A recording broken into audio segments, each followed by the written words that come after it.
All right, we're here with Tommy Cooper out of Erie, Pennsylvania. Thanks for joining us, Tommy. Great to be here. Thanks for having me, Tope. Yeah, so you and I have never met. You're a guest because I asked you to come on the show. You were more than happy to do it, which I totally appreciated. And we were excited about some footage that you had up on, I believe it was the Spiritual Sasquatch thread on Facebook. And I want to talk about this footage at the closer towards the end of the show, because I think it really is what people are going to wait around to see. And we'll show some of this video here as well. But largely in point, you've looked into cryptids, including Sasquatch. I see you have Lyle Blackburn on the wall there, and I break for Sasquatch. And so you also have a channel, right, on Roku TV called Cryptovania? Yes, we do. Yes, we do. There's 6 of us guys that are kind of the core founders, members of Cryptovania.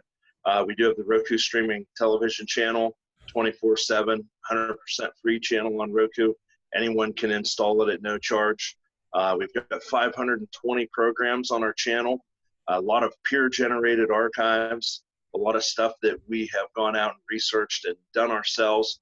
We're very, very proud of it. We've put a ton of work into it, and we think we've got the finest product in the world of cryptids today. All right, so this channel, people can download it for free. I have a Roku player out in my RV, and it's been a while since Roku and I have danced our little dance together, but I remember that there is a lot of sub channels in there too. Like they have some really, if you have a niche, like Roku will provide someone who has a camera their niche to stream. So how did that get started? How did you actually get your footage on Roku? I went to work. I kind of accidentally ended up meeting some folks who also have a channel on Roku called Maddie G TV, and I'm a location scout for them. And I began to rub elbows with people that this was what their livelihood was. And I was introduced to this world of Roku streaming television, and everyone knew my passion for Sasquatch and cryptids and things. And everyone I would meet, they would say, you should do a show. You should do a show. And this kept going and going. Well, I have a garage in a small town outside of Erie, and as luck would have it, one of my customers is a man who has some experience. His name's Jay Witowski. He's the founder of CCM, Continuum Creative Media. And he said, you should really do that. You should do a show. And I said, if I did a show, I don't want to put all this hard work and energy into this, and then basically beg someone to put it on their channel for free. So I said, what we should do is we should start our own channel. So it was really as simple as that. At least the decision was. And luckily myself, Nick Marvin, Jason Trost, Iron Schreffler, Tom Keys, we're all here at the garage all the time. And we do have some downtime in the winter. So everybody got out their laptops and their phones and their cameras, and we just kind of got together and we made a cohesive plan, and we implemented it, and we ended up with a channel, and it's really cool. We couldn't be happier with it. And it's really been fantastic too, because it has allowed me personally to meet most of my heroes, people that I admire, people that I respect. And it's been great. And in a year and a half, it has done so well. Just the thought that 2 weeks ago, I was looking at the statistics for our channel, and we had 6 viewers in Kazakhstan 2 weeks ago. I mean, this is incredible for a kid from a small town working out of his garage in his house. And it's been awesome. And we've got to rub elbows, and that's really what really trips our triggers. We love hanging out and rubbing elbows and sitting at the pool table with the people that are out there doing research and dedicating their lives to this, and we just love it. It's so nice to have the middleman completely cut out of the fostered dreams of young filmmakers like yourself. you know, you can do pretty much anything you want. It's just a matter of having the bandwidth and the initiative to get on Google, and it's so cool. So that's awesome. Guys in their garage hunting monsters and ghosts, and having fun doing it, posting it for guys and for Borat. Borat's a fan of Yeah, you, apparently. That's awesome. yeah, yeah.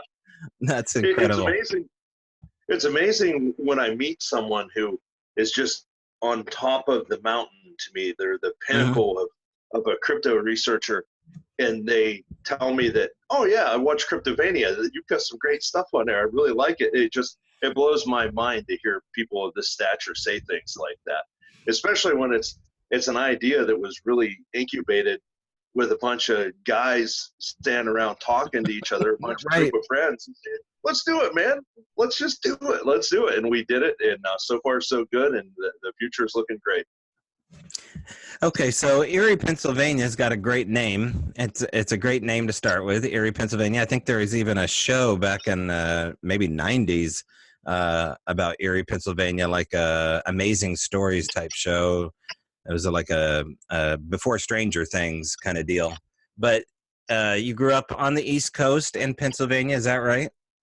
Yes, I'm born and raised the same place I've always been.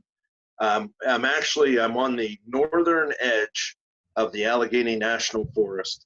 I'm just south of Erie. We're surrounded by swamps, Mm-hmm. game lands. Uh, there, there's so much game land around here because the population is quite sparse here, and there's so much game land. And I'm on some private leases that you can get on very reasonably. And I know everyone around here, and we've got access to private ground, and we have more acres to stomp than we could ever possibly go walk through. It's incredible. And when we have people in, because when we do our main show, Cryptovania, we bring researchers in-house, and we'll Mm-hmm. spend a couple of days with them. And I've been told time and time again, we'll load up in the trucks and we'll head out to our research area to go get some out in the woods footage. And every time they're blown away, they're like, man, I got to drive 45 minutes to get to my research area. Yours is basically across the road. It's great. I have 1,000 acres available to me that I'm leased onto, that from where I'm sitting right now, I could throw a stone and land it on it. And it's a hot area too. It's just great. So Allegheny National Forest has a reputation. Can you tell us a little bit about the reputation of Allegheny? Yes, Allegheny the name Allegheny harkens back to an Indian word, Native American word, which basically means giants. And in this area here where we are at specifically, not only do we have Sasquatch, not only do we have Dogman, but we have giant Indian mounds, or whatever moniker you would like to give to them, but giant mounds, earthworks. We have oil pits all over Oil Creek, which runs through the area. These oil pits, the Senecas say that they have no history of ever building them. These oil pits were there when the Senecas got here. We believe they were built by giants. There's all kinds of diggings where 9-foot giants have been found. They've got the copper helmets on, the giant swords, but yet all this stuff ends up at the Smithsonian. It all disappears, as it always does. But the newspaper articles are there, the stories are there, the eyewitness encounters. I've even had people tell me that they found a chamber while they were helping. I can't really say too much about it, but they were in a construction job and they found an underground chamber. And of course, it was cleaned out, hushed up, buried, destroyed, whatever. And this is just all around here. And it sounds like it's folklore, and it sounds like it's, oh, come on, man, that's awful hard to believe. But you hear it again and again Mm-hmm. and again, and you start looking with your eyes open. And I found out there's a giant earth mound, which is literally, again, a quarter mile from where I am at right now. These things are all around. These oil pits, I could take you to them right now. They're Mm-hmm. all over the place. And it's such a cool area to be. We're very fortunate in that regard. Describe these oil pits. Do you mean like a tar pit, like a La Brea tar pit? Well, what it is, in Northwest Pennsylvania is where the oil industry started at. The first drilled oil well was in Titusville, Pennsylvania. There's a creek that runs through this area. It's called Oil Creek, and oil will seep out of the ground and will actually come down on the top of the water because there's so much oil under the ground here.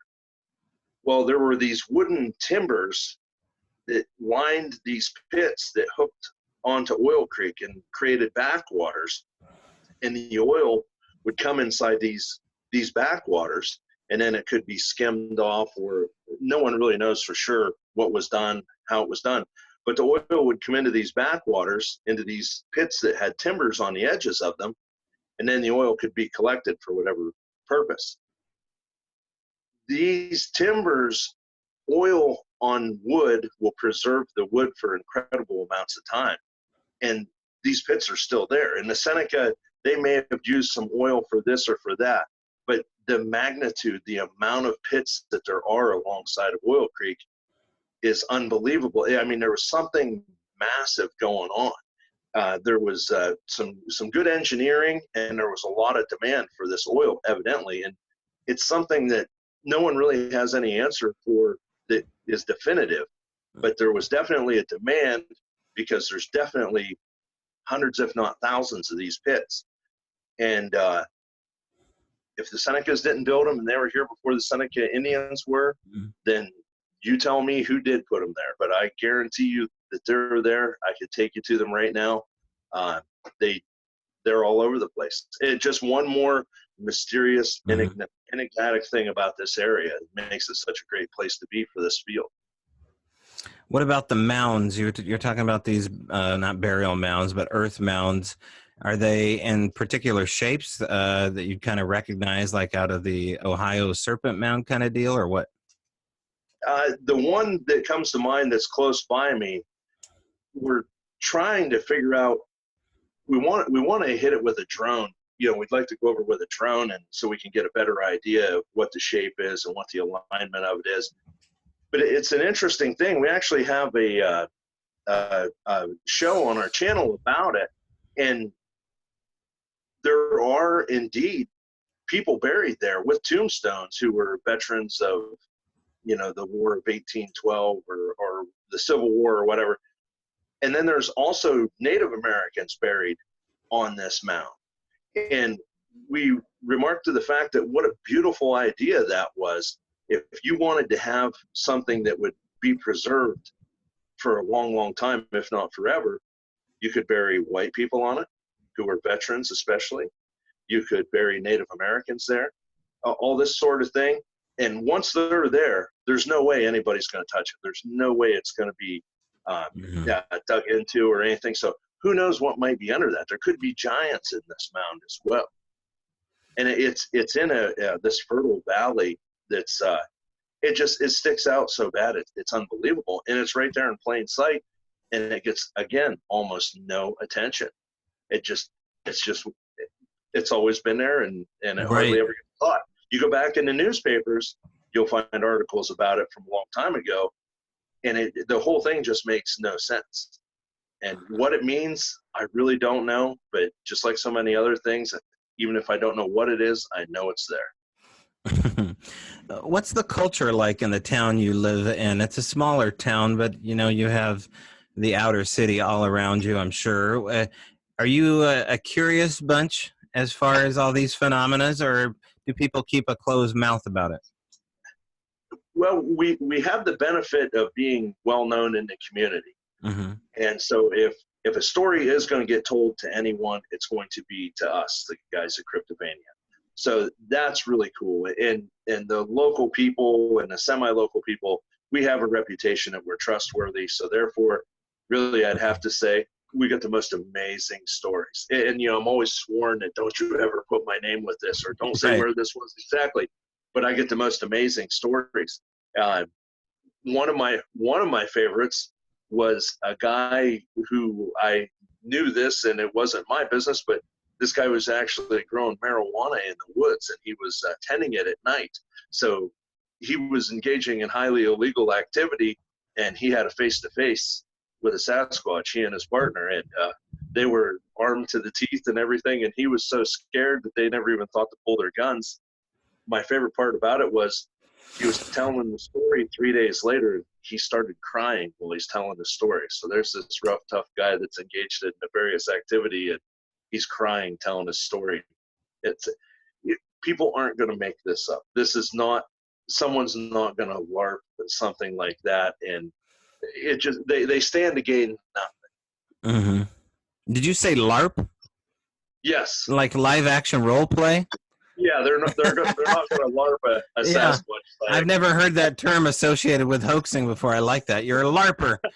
That's cool. And I've had the, sorry to interrupt, I've had the tearful confession before from a bow hunter, actually. And there's nothing like interviewing a witness. And I'll ask you about that. When they, when you become the ear for the voice in the town, you kind of become the town therapist. What's that role been like for you to assume incredibly personal stuff that especially guys don't want to talk about? It's been fantastic. And I think Cryptovania has been nothing but positive for the entire community of locals and the Bigfoot community at large. It would be very easy to just keep this stuff inside, and it's no good. It's better to tell the story than to let it inside and let it eat at you for a whole lifetime. And I'm very happy to be that person that's trusted, that people will tell their story to. And it brings you closer with the community. And if we can help somebody, that's a wonderful thing, because there's plenty of pain and heartache and fear in this world as it is. And if we can alleviate some of that, that's just a wonderful thing. Yeah. So do you get stories every day? Every day your shop's open? Do people have your phone number? How do they get a hold of you to report a story? One thing, we have a Facebook group. We have several Facebook groups, but our main one is Cryptovania. And we've got about, I think, 1,300 members in there. And a lot of times when I turn on my computer, I'll see I have a message from someone that I don't know and I've never met, or maybe I do know them casually, but there'll be no writing in the message. It'll be a map with a pin on it. Right there, I know what it's all about. I get those all the time. And I do get people that come into the garage all the time. I average about 3 sightings a week that I get told. And so I'm well over 400, I feel, at this point. I've honestly been told so many that I don't even think I can remember them all now. But it's everything from something that would be more mundane to, and there it was right in my face and it roared at me in all points in between. And some of them are quite old, and some of them are yesterday or last night. You just never know. And it really keeps the spice in life, because you never know what story is going to come in the door or into the computer next. Right. Yeah, no, that's amazing. So people can get a hold of you through your Facebook group. The locals there, they kind of already know about you, so they kind of reach out to you as a neighbor and as a confidant, and they make a report. They put a pin in a map, and they report typically what? Well, I'm trying to think of what I would call the average report. The ones that really thrill me are, well, here's a prime example. I have a teenage daughter. Her and I had gone to the store one night, and we go in and we're just walking in. Immediately, a person catches me, and they say, "Hey, hold on. I've got something on my phone you've got to see." And they have a security camera picture of a Sasquatch in a sawmill yard, and he's showing me this picture on his telephone. And while he's showing me that, someone else comes over, and they're like, "Hey, I've been waiting to see you. I've got to tell you about what happened." So, and my daughter's just sitting there, teenage daughter, rolling her eyes. She's like, "Oh my gosh, Dad, yeah, I can't go anywhere with you. You can't go anywhere." But back to what the typical report is, I get a lot of road crossings. I've experienced a lot of road crossings. It's pretty rural for a long ways around here, so road crossings are probably the best encounter and the most common one. And then you get the hunters, a lot of the hunting stories like you were talking about. And there's a lot of logging and things like that. But the loggers, we really don't get a lot of stories from. And so I would say it's mostly hunting, fishing, and road crossings are the most common. And most commonly, it's Sasquatch. This is primarily the reports you're taking. Yes. You're getting primarily Bigfoot reports. What Yes. about other cryptids? Do you guys follow up on other cryptids as well? And what kind of other cryptids do you? Yeah, you get a hold of us and say you want us to come, we're coming, brother, because we want to be there. We want to see what's going on, and we'd like to help if we can. Dogman, I do get Dogman reports. Actually, in the last 2 years, it's been a lot of Dogman stuff. But so many people have such a hard time wrapping their mind around Bigfoot is real that I think a lot of dogmen get called Bigfoot.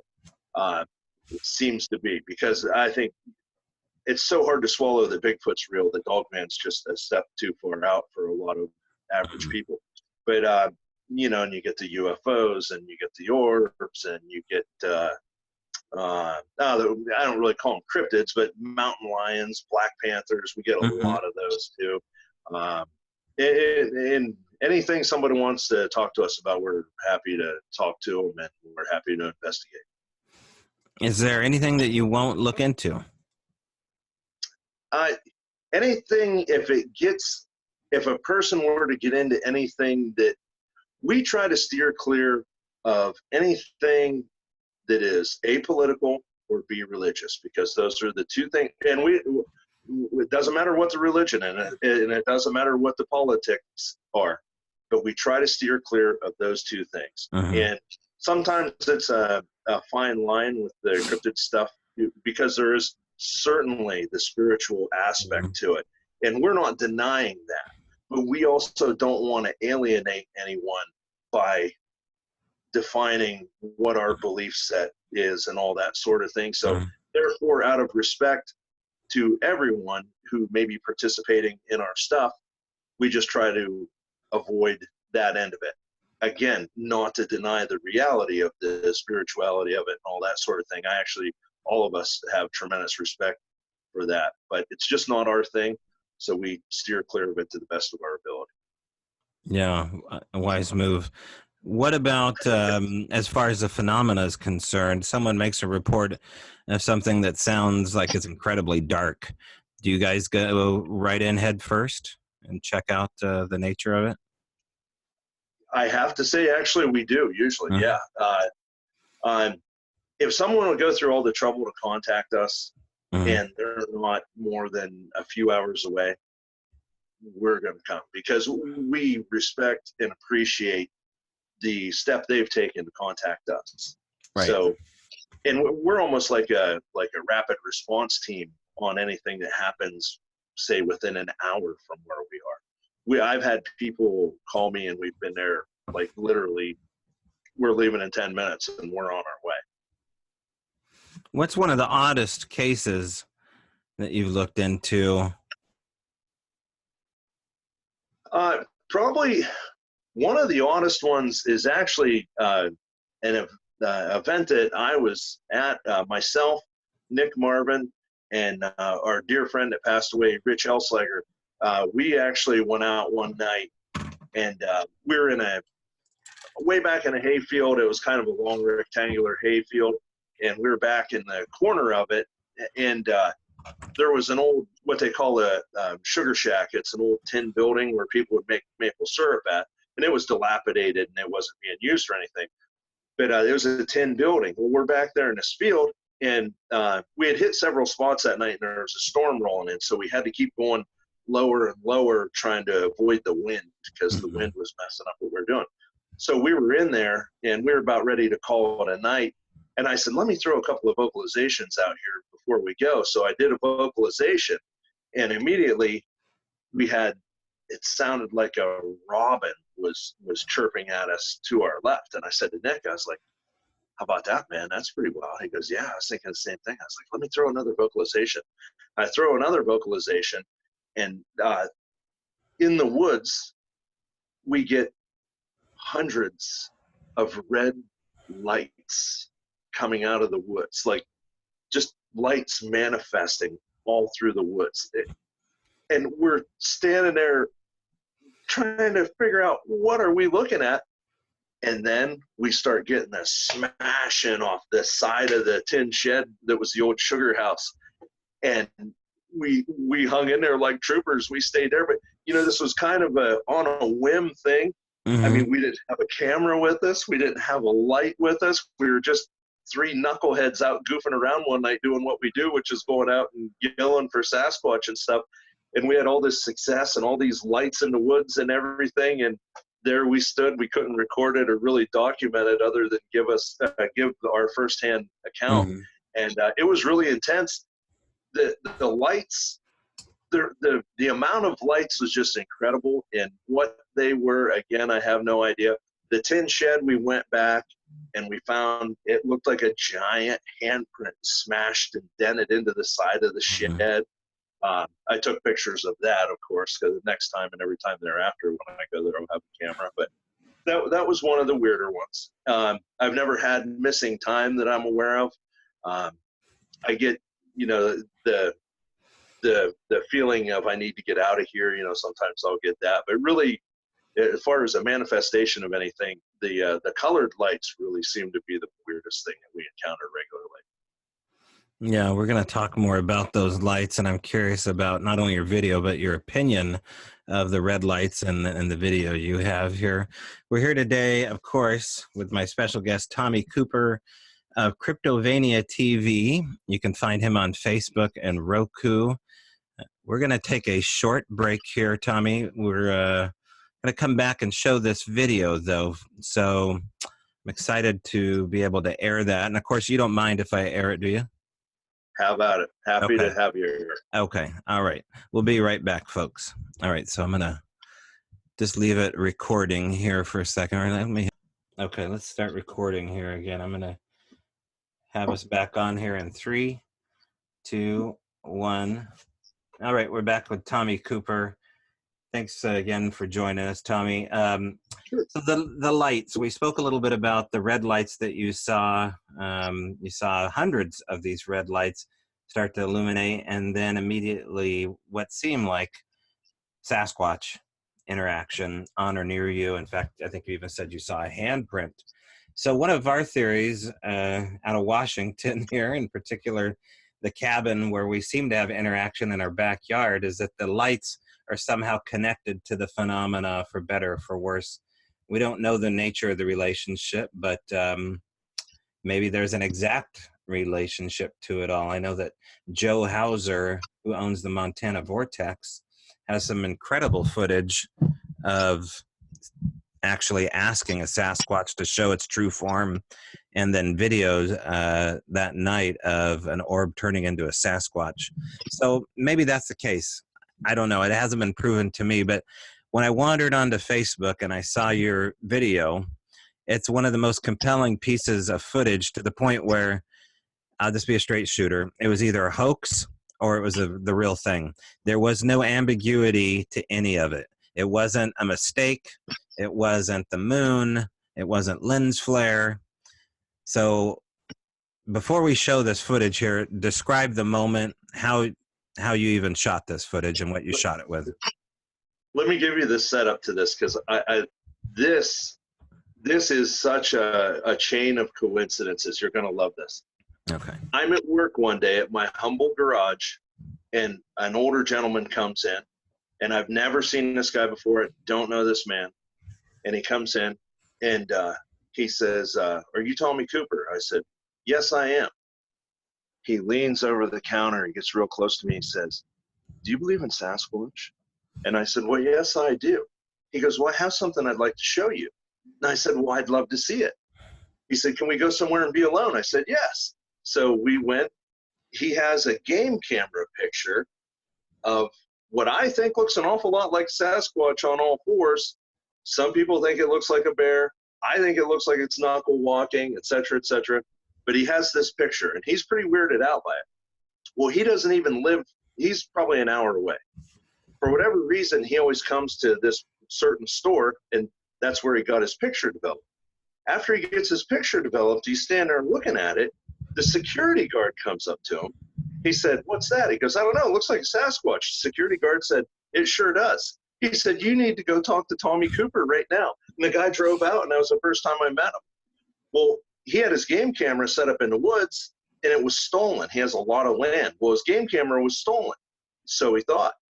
6 months later, he's in the same woods. There's a pile of leaves. He kicks the pile of leaves. There's his game camera under the leaves with the straps had been untied and it had been moved. And lo and behold, that's the picture that was on the card that was in the camera. So he and I have become pretty close friends now. And we're spending a lot of time together. And he wants no publicity or anything. And he's got me sworn to secrecy 10 different ways, you know, that I'll never reveal who he is or where he is. But I go to his place an awful lot. Well, he and I were at his pond, and he has this pavilion at his pond. And I got there before it got dark. And I went and I had walked the perimeter of his pond, foolishly, I might add, before we did anything. And I was looking for tracks. Now, yes, I did find a couple of tracks that were all right. But what I had effectively done is spread my scent all around the area that we're going to be watching.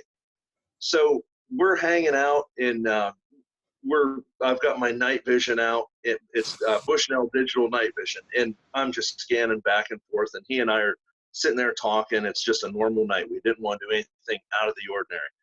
And I was waiting because I was so sure. This area is so hot. The guy has so many stories and so many things have happened. And I was just waiting. I was sure that he was going to come up to the edge of that pond, and I'm going back and forth with the Bushnell the whole night. And we'd been there probably 3 hours or so, 2 or 3 hours. And I think what I had done was I had parked my vehicle in wide open. I had spread my scent all over the area. There was not a chance in the world that they were going to come down the power line. There wasn't a chance in the world they were going to come up to the pond. I think I had spooked them. So as I'm scanning back and forth, I catch that orb in my night vision. And my friend is right beside me. He doesn't even see it. And I catch it in the night vision. It's only visible in the night vision. And against every urge in my body, I just stay on it. And I'm like, what in the heck is that? And I just followed it, and it hung there, and it hung there. I mean, I didn't know if it was going to hang there. I didn't know if it was going to come at us. I didn't know if it was going to, who knows? I'm no orb expert. But I just stayed with it, and it moved around, and I followed it, and then it dissipates into the grass, and it's like I think it's 1 minute and 40 seconds. And again, my friend is right beside me. He never saw a thing, and as luck would have it, he has a pavilion against this pond. I had my elbows sat, so I had a pretty solid base. And so I didn't have too much wiggling around with the camera. And I just watched it go off, and I just thought, wow, I wonder what that was. A common theme. Wonder what that was. And your friend's sitting right beside you. He can't see anything. He never saw one bit of it. Uh-huh. I'll tell you my dirty secret too. He still doesn't know that I captured that video because I didn't tell him. And I'll tell you why I didn't tell him. I do this a lot when we're out in the field.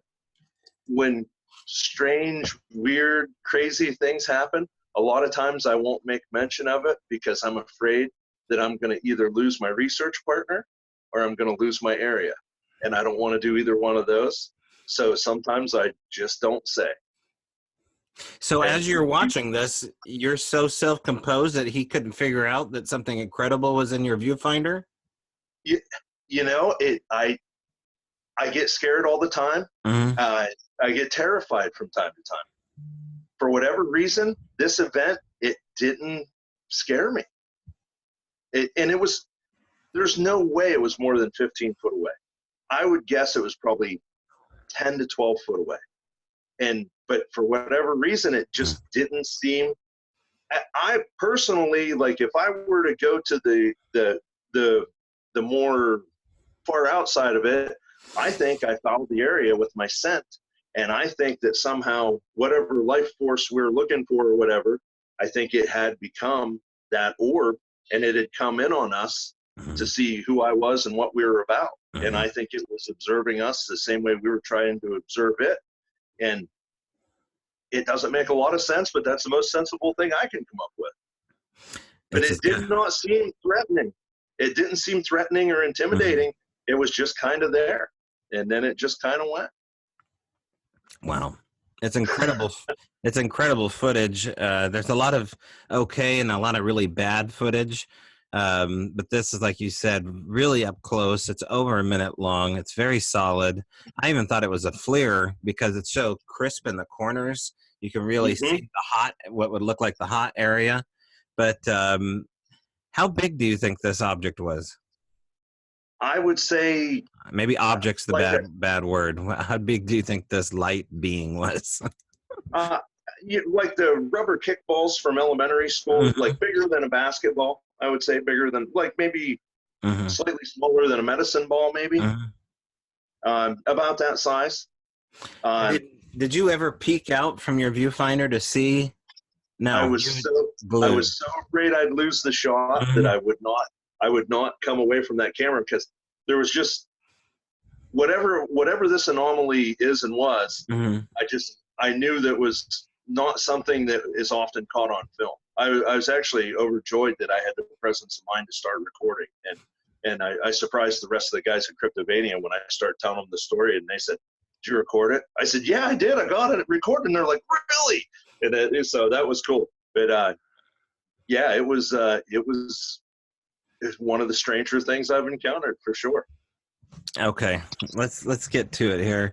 I'm going to share this, hit the share button here, and then we'll go to look at my computer screen here, and let's show the audience here what we're talking about. I'm going to open up your Cryptovania channel here on Facebook, close this out, bring this over, and hopefully this will work here. I think it will. I just want to make sure we're cooking with gas. And I go up here, and I think I can open this up a little bit more. There we go. Okay, good deal.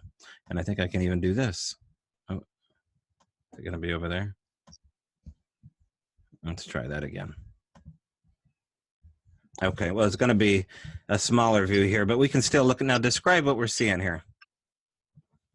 I happen to catch it as I'm scanning left to right with the digital night vision, and I find this glow. It's probably 12 foot up, maybe, and I just find this glowing object or being or whatever it is. There we go. There's a larger view. Let's do larger. I want people to really see this. And I train in on it, and I'm sitting there, of course, the logical things you're thinking, is there a balloon in that tree? Is there something in that tree? Is it something I didn't realize was there? And it starts moving left and right, doing the sway back and forth. And that really isn't telling a lot. But then at the one point, it starts bouncing up and down while it goes left or right really quickly.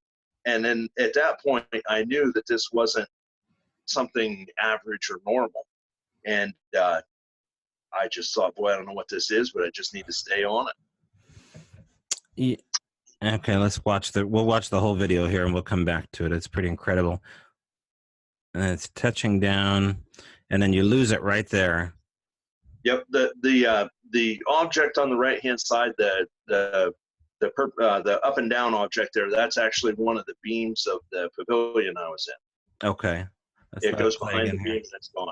Now, as it's floating down here, these are either bugs or this is dust, but it seems like within the margin right here, you're going to see something fly by here. Did you already debunk other things happening in the footage at all, Tommy?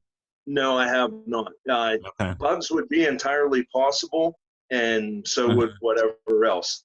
Definitely a pond, definitely a swamp. Yeah, right there they went. I don't know that it was or it wasn't bugs, but I have had some comments made to that. And looking at this footage here, I'm going to pause it for a second. If this were a flashlight beam, which would be the only thing I could ever even think of, and I'm not saying that's what it is, but it would have bleed over that would kind of wrap around objects and the light would diffuse definitely on the edges here. I've no reason to be concerned over that being anything other than something anomalous, especially since you put out basically an HD video for everybody to pour over, and you know very well that there's some mega nerds out there that will pour over this footage here.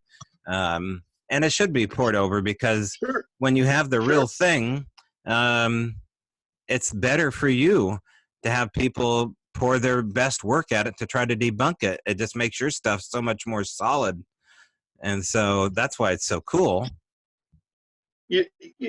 As I was saying to you, like, it's so wrong that I'm the guy that was lucky enough to capture this good quality, what I believe to be a good quality orb video, because it's certainly not what I was looking for that night. I wanted to see a 10-foot tall hairy guy come crawling up on that swamp, and instead there was this orb, and I never expected something like this to happen. But I'm very happy it did. I'm enjoying it tremendously. But what a strange turn of events it was. And how many times have you watched this already, Tommy?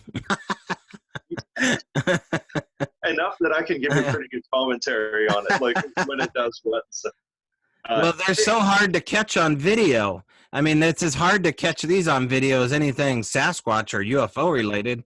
I mean, these are incredibly fast. They dissipate quickly. They rarely hang out, but I don't know anybody who's drawn the link together that night vision is a way to catch it. Yeah, you know, at one point I was trying to discern if there was an intelligence in there, or if it was an anomaly, or what it was, and I didn't come up with any answers whatsoever. But yeah, it's kind of a whole new thing. I've never paid a lot of attention to this stuff until this event, and there's a lot to learn here too. Every question brings two more, I guess. What kind of Bushnell night vision digital recorder is this? Do you know the model or the make of it? You know, honestly, okay. I don't.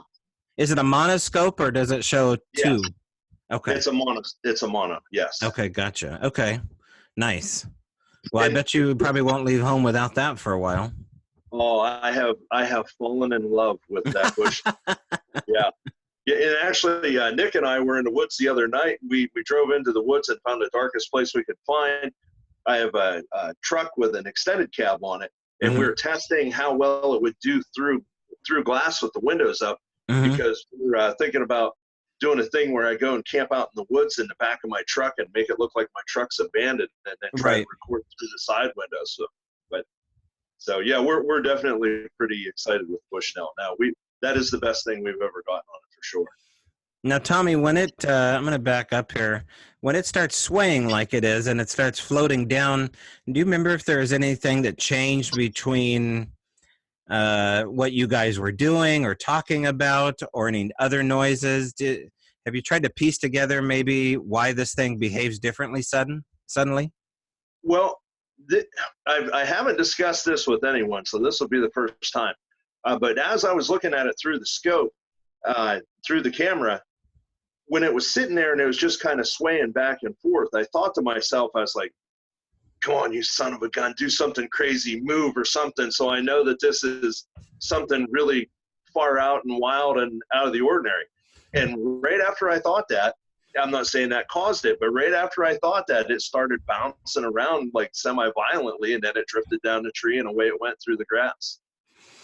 Okay, well, let's go there. Do you remember any communication back from this thing, either during the encounter or after? No, I did not. I didn't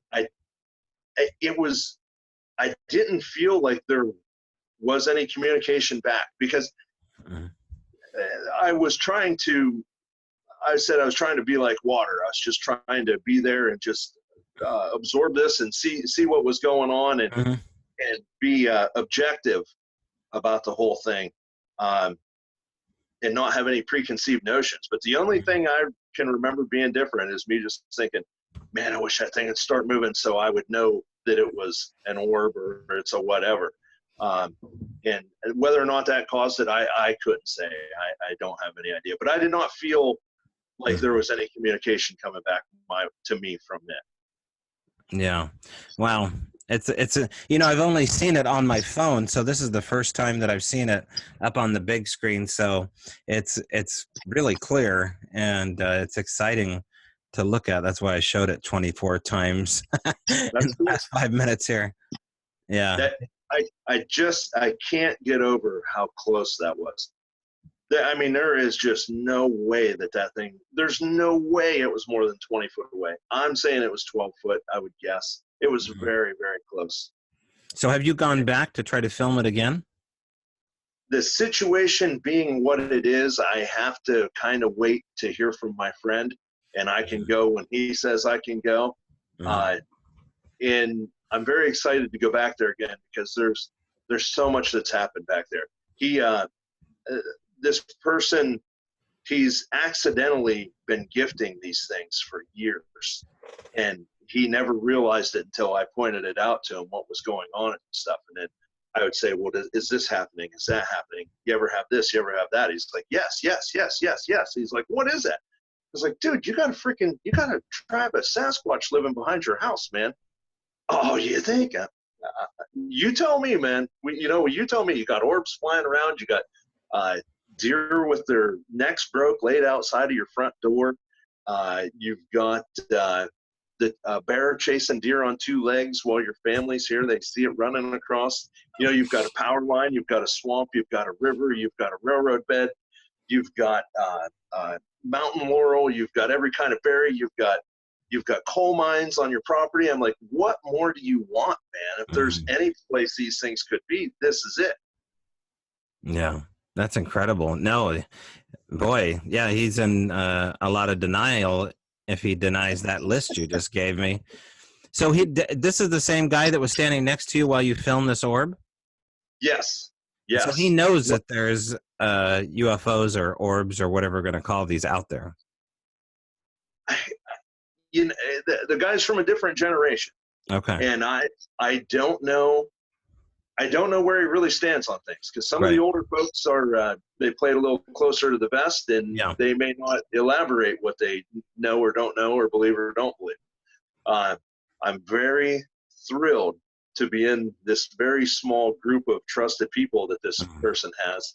So I'm going to really tread lightly, because I sure like going there. Are you guys using recorders too, leaving out recorders and reviewing them? We do that with the audio recorder. Right. Yeah. We have a device, and yes, we leave that out a lot, and we've had what we feel is great success with it as well.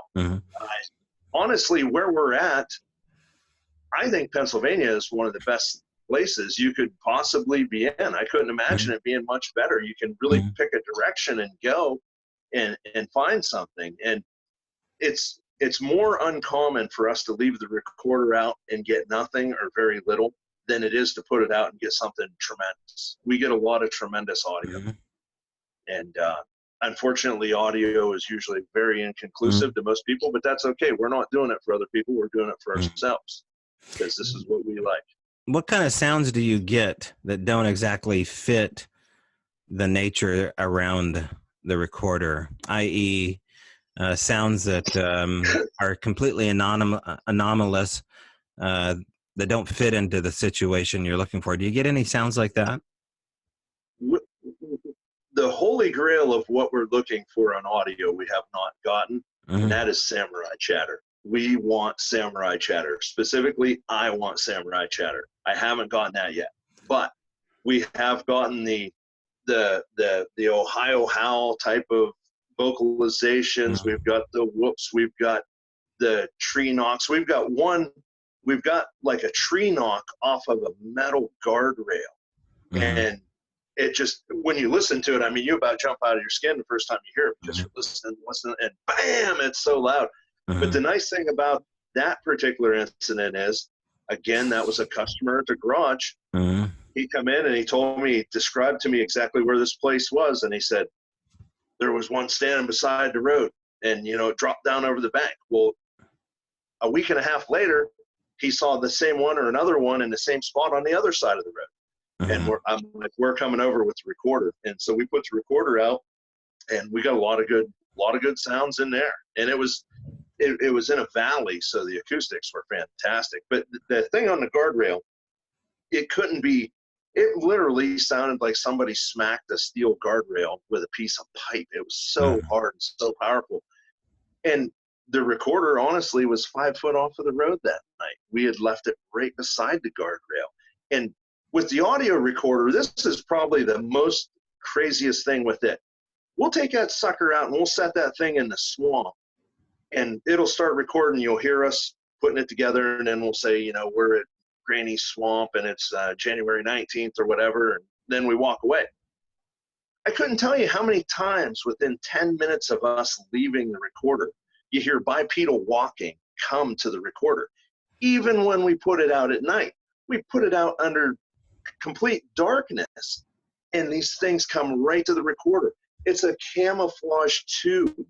It's been descented. I mean, anything you can do to it, we've done to it to try to make it more stealth. Within 10 minutes, here comes something walking, and then you hear the tapping on the case of it and stuff. You can't outdo these guys or these things or whatever your belief is. It's amazing how they know where these electronic devices are. I have no idea, but I'm absolutely positive they know where these electronic devices are. You can't hide them. Is there anyone on your team that had any kind of telepathy involved with any of these cryptids? Yes. One of our members of my team, he and I were out together, and he experienced mind speak. And it was a pretty unnerving experience for him. He did not enjoy it. And another night, me and one of the guys were out, same individual, and we were in a hot area where we were being called out because it was like almost like a habituation place. And we were out there, and we had set up some cameras and things like that. And we were getting activity. We had movement on our left. We had movement on our right. We had movement in front of us, and then we had a vocalization in front of us. And we're in the zone, man. We're locked in. We could hear a mouse squeak. And all of a sudden, my partner, he starts stumbling around in the leaf litter, real noisily, walking around like just he doesn't always. I looked at him. I said, "What?" I hit him. I hit him in the shoulder. I said, "What are you doing?" He's like, "Huh?" And I said, "What are you doing?" And he said, "What?" I said, "We quit moving." "Oh, all right." Well, there was no more activity. Well, later on that night, we were hanging out, we were having a martini and discussing the day's events and things. And I said to him, I said, "Man," I was like, "what were you thinking when we had all that activity around us?" And he said, "Man, don't mess with me." He's like, "I'm telling you, there's an hour from tonight that I can't remember any of it." He said, "Tell me exactly what happened." He does not remember one bit of it. Yeah. Yeah, so that was pretty cool. I had to forgive him for that. Wow, it almost sounds like he kind of got overridden, like taken over for a bit. It's hard to say. I surely couldn't tell you. Yeah. But I know I was there and I witnessed it with my own eyes. The Mind Speak event was pretty unnerving for him as well. Yeah. The Mind Speak event, he heard a tree snap, which I did not hear, even though I was right beside him. And then he heard what he thought was me say, "Did you hear that?" So I'm standing there beside him. He hears a tree snap that I don't. He looks at me, he says, "Yeah." And I said, "Yeah, what?" He said, "Yeah, I heard that." I said, "Yeah, you heard what?" He said, "Did you not just ask me? Did you not just hear a tree snap and then say, 'Did you hear that?'" I said, "I didn't say a word, man." So it was pretty cool, man. Wow. Yeah. That's very cool. Yeah. Yeah. Good, clean fun in the woods of Pennsylvania. Yeah. Oh, man. Well, I appreciate you coming on here. Again, we have Tommy Cooper. The channel, of course, is Cryptovania TV. You can find it on Roku and Facebook. And if they keep things going, maybe the travel channel. I don't know if you guys have been approached yet, but you're doing good work. Is there anything in the works that you guys want to talk about? Anything upcoming or anything planned? We want to do it all. We want to do everything. Yeah. We've got a show now. It's called Zero Squatch 30. It's eyewitness encounters. It's audio only, so we can keep people's identities quiet.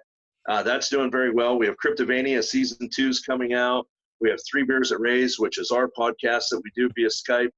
I mean, we just like we get we keep getting to meet cool people like yourself, and we keep getting to sit at the table with the cool kids, and we're just loving it. And we love the research, we love the subject, and we love being in the woods. That's incredible. All right, Tommy, can you hang out after the show here? I just want to say goodbye to you properly. Certainly.